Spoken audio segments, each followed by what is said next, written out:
Hi, എല്ലാവർക്കും നമസ്കാരം. ഇന്ന് ഞാൻ വന്നിട്ടുള്ളത് പനീർ കാത്തി റോളിന്റെ റെസിപ്പി ആയിട്ടാണ്. ഇത് ബ്രേക്ക്ഫാസ്റ്റ് ആയിട്ടും ഈവനിങ് സ്നാക്ക് ആയിട്ടും ഡിന്നർ ആയിട്ടും ഒക്കെ നല്ലതാണ്. ഇതിൽ ആർട്ടിഫിഷ്യൽ ഡിപ്പ് ഒന്നും തന്നെ യൂസ് ചെയ്യുന്നില്ല. നമുക്ക് പെട്ടെന്ന് ഉണ്ടാക്കാം. 2 പനീർ റോൾസിന് ഫില്ലിംഗ് ഉണ്ടാക്കാൻ ഞാനിവിടെ 10-12 പനീർ ക്യൂബ്സ് എടുത്തിട്ടുണ്ട്. ഒരു ബൗളിൽ 2 ടേബിൾ സ്പൂൺ തൈര് എടുത്തിട്ടുണ്ട്. ഇതിലേക്ക് കുറച്ച് സ്പൈസ് പൗഡേഴ്സ് ആഡ് ചെയ്യാം. ഉപ്പ്, 1/2 ടീസ്പൂൺ മഞ്ഞൾപ്പൊടി, 1 ടീസ്പൂൺ കശ്മീരി മുളക് പൊടി, 1 ടീസ്പൂൺ കുരുമുളക് പൊടി, 1 ടീസ്പൂൺ മല്ലിപ്പൊടി, പിന്നെ 1/2 ടീസ്പൂൺ ഗരം മസാലപ്പൊടി, പിന്നെ 1 പിഞ്ച് ജീരകം പൊടിച്ചതും, 1 teaspoon ginger garlic paste, 1 teaspoon lemon ജ്യൂസും കൂടി ചേർത്ത് നന്നായിട്ട് മിക്സ് ചെയ്തിട്ടുണ്ട്.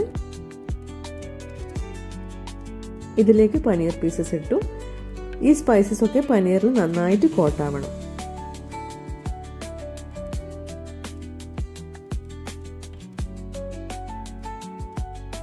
ഇനി നമുക്ക് റോളിന് വേണ്ടിയിട്ടുള്ള മല്ലിയിലയും പുതിനയിലയും കൊണ്ട് ഒരു ചട്നി ഉണ്ടാക്കാം. മിക്സർ ജാറിലേക്ക് 1 പിടി മല്ലിയില, 1 പിടി പുതിനയില, 1 പച്ചമുളക്, 1 ചെറിയ പീസ് ഇഞ്ചി, 1 ടീസ്പൂൺ ലെമൺ ജ്യൂസ്, ഉപ്പ്, 1 പിഞ്ച് ജീരകം, 1 ടീസ്പൂൺ തൈരും കൂടിയിട്ട് നന്നായിട്ട് ഒരു ചട്നീന്റെ കൺസിസ്റ്റൻസിയിൽ അരച്ചെടുക്കണം.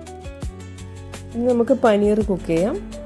ഒരു പാൻ അടുപ്പത്ത് വെച്ചിട്ടുണ്ട്. എണ്ണ ചൂടാകുമ്പോൾ അതിലേക്ക് മാരിനേറ്റ് ചെയ്ത് വെച്ച് പനീർ ഇട്ടു. ഒരു 2-3 മിനിറ്റ് കൊണ്ട് പനീർ കുക്കായി കിട്ടും. ഇനി ഇതിലേക്ക് സ്ലൈസ് ചെയ്ത് വെച്ചിട്ടുള്ള ഉള്ളി, തക്കാളി, ക്യാപ്സിക്കം ഇത്രയിട്ട് കുക്ക് ചെയ്യാം. ഒരു 3-4 മിനിറ്റ് കുക്ക് ചെയ്താൽ മതി. ഓവർ കുക്ക് ആവണ്ട. കുറച്ച് ക്രിസ്പി ആയിരിക്കണം. നമുക്ക് കഴിക്കാൻ അതാണ് നല്ലത്.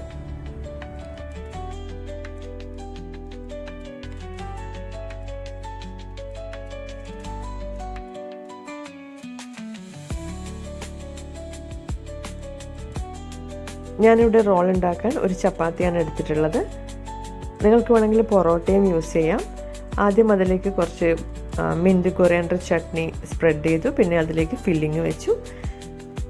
പിന്നെ അതിന് മുകളിൽ 1 ടീസ്പൂണ് ചട്നി സ്പ്രെഡ് ചെയ്തു. ഇങ്ങനെ ഈ രീതിയിൽ സെറ്റ് ചെയ്തെടുക്കാം.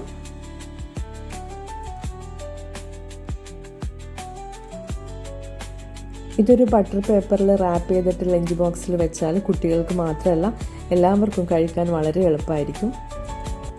ഇതിൽ വേറെ ആർട്ടിഫിഷ്യൽ മസാലകളോ ഡിപ്പുകളോ ഒന്നും നമ്മൾ യൂസ് ചെയ്യുന്നില്ല. വീട്ടിലുള്ള ഇൻഗ്രീഡിയൻസ് മാത്രമേ ഉള്ളൂ. അതുകൊണ്ട് തന്നെ ഹെൽത്തിയാണ്.